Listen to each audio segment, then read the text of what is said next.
Ukraine, which has given its jurisdiction to the ICC.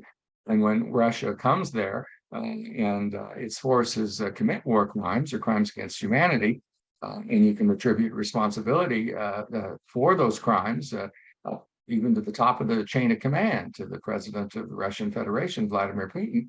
The way he avoids that is he doesn't invade Ukraine. But if he does, it's clear case of jurisdiction. Well, the U.S. has finally put that's archaic and incorrect position behind it. The president has decided that the ICC does have jurisdiction in Ukraine. Brilliant. Okay, so let's begin by discussing, Yes. if we can. Okay. Tell me what you think the significance is of the US saying it is sharing evidence on Russian war crimes with the International Criminal Court. Well, it's very significant, really, for two reasons. One, I think the United States has very important evidence that could help the ICC prosecutor present charges and the judges decide a case, if it comes to trial, against Vladimir Putin and Maria Lvova-Belova and against others that might be charged. Certainly, that includes information on the forcible deportation of children in the current charge. But it also includes something that the ICC, I think, is working on as well, which is this alleged bombardment of civilian targets and civilian infrastructure objectives that really have no military value as targets. And at least if they did, the sort of civilian harm is massively disproportionate to the harm that they're causing the civilian population. Obviously, that includes attacks on the utilities during this last winter. It includes, if it can be proven, the attack on the dam with all its horrendous effects in terms of human life, property destruction, and environmental damage of a permanent sort. Now, I understand there was some resistance from the Pentagon to really work with the International Criminal Court. Can you explain what those concerns might have been? Well, I'm quite familiar with them. I served as U.S. Ambassador at Large for Global Criminal Justice under President Obama from 2009 to 2015.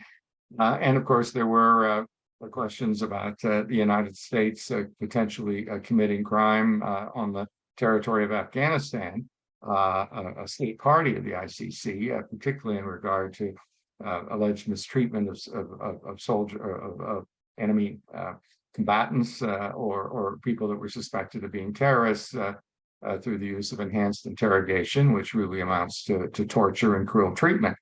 And that possibility that people could be held to account by the ICC obviously disturbed the military. Now, since then, it's been determined that that case is a lower priority and the prosecutor is not proceeding with it. But in any case, the position the U.S. took in the past that the ICC somehow doesn't have jurisdiction over the citizens of a non-party, in my view at the time, and I said so, was incorrect. It's territorial, jurisdiction. I mean, it's like if I came to London and murdered somebody, the British courts could try me. That wouldn't be an American court that would try me. If you commit a crime in a country, it's up to them to decide where you're going to be tried. And if they've said if it's a war crime, it's going to be tried in The Hague, that's their business. The way to avoid that is don't get into that country. Now, of course, obviously, in the case of Ukraine, which has given its jurisdiction to the ICC, and when Russia comes there and its forces commit war crimes or crimes against humanity, and you can attribute responsibility for those crimes even to the top of the chain of command, to the president of the Russian Federation, Vladimir Putin. The way he avoids that is he doesn't invade Ukraine. But if he does, it's clear case of jurisdiction. Well, the U.S. has finally put that's archaic and incorrect position behind it. The president has decided that the ICC does have jurisdiction in Ukraine. That means it has jurisdiction over others that might commit crimes in foreign lands, like the generals in Myanmar who are committing crimes into Bangladesh. It's important, I think, as a principle.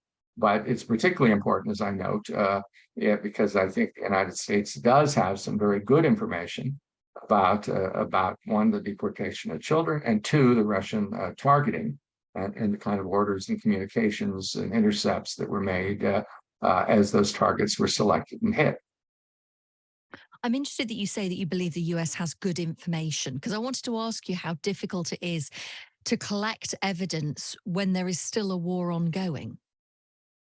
Well, it is difficult, but not impossible. We collected evidence in a lot of other situations, even in places like Syria, where you don't, where the national government's committing the crimes. Here in Ukraine, you have Ukrainian authorities and prosecutors and investigators that are close to the scene of where these things are happening. Proper land that's been retaken by the Ukrainians, large parts in counteroffensives last year.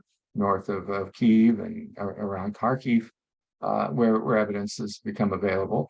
But there's also information that's available through telecommunications, and obviously what the Russians are doing and what they're aiming for in Ukraine is something of enormous interest to the United States. So we're watching that very much. Obviously, we're providing defensive arms for them. But clearly that could be information that we could share. Now, obviously, there are issues about the security of that information. The U.S. would fundamentally have to decide that it should be declassified.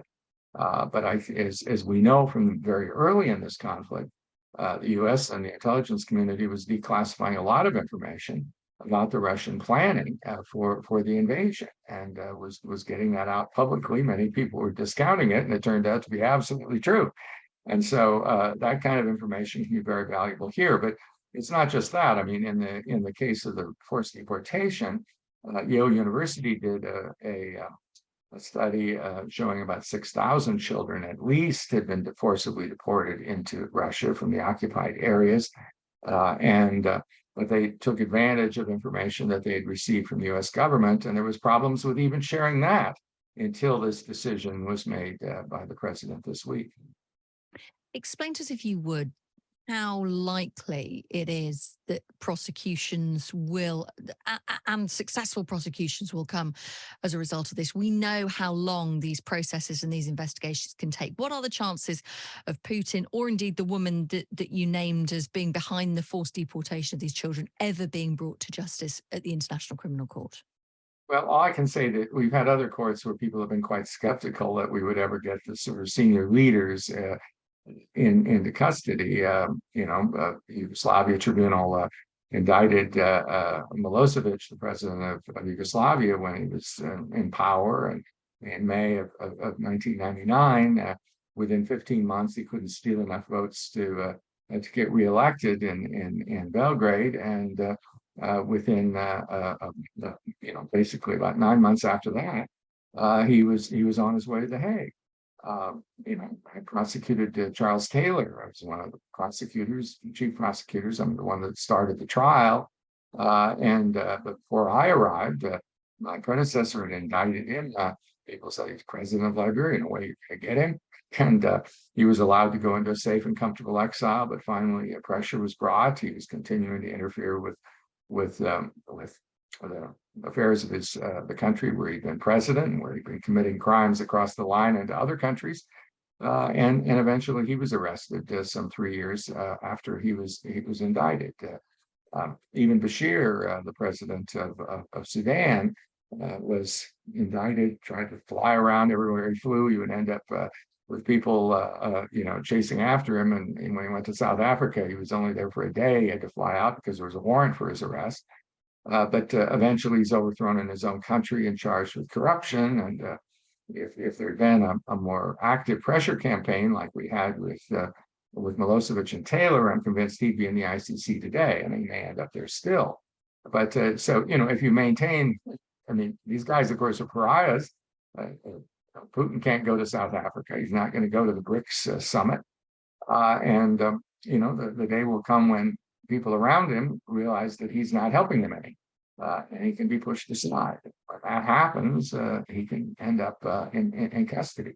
So, it won't happen automatically. This is a court without a police force. It has to rely on state cooperation. Going to get that from the Russians, at least at the moment. But pressures can be brought. Sanctions don't go off Russia until they comply with international law. Okay, one of the aspects of international law is they're subject to this court. So, I think it's possible for this to eventually succeed. Some of the others aren't as powerful as Putin, but certainly everyone doubted that they would be brought into custody and tried.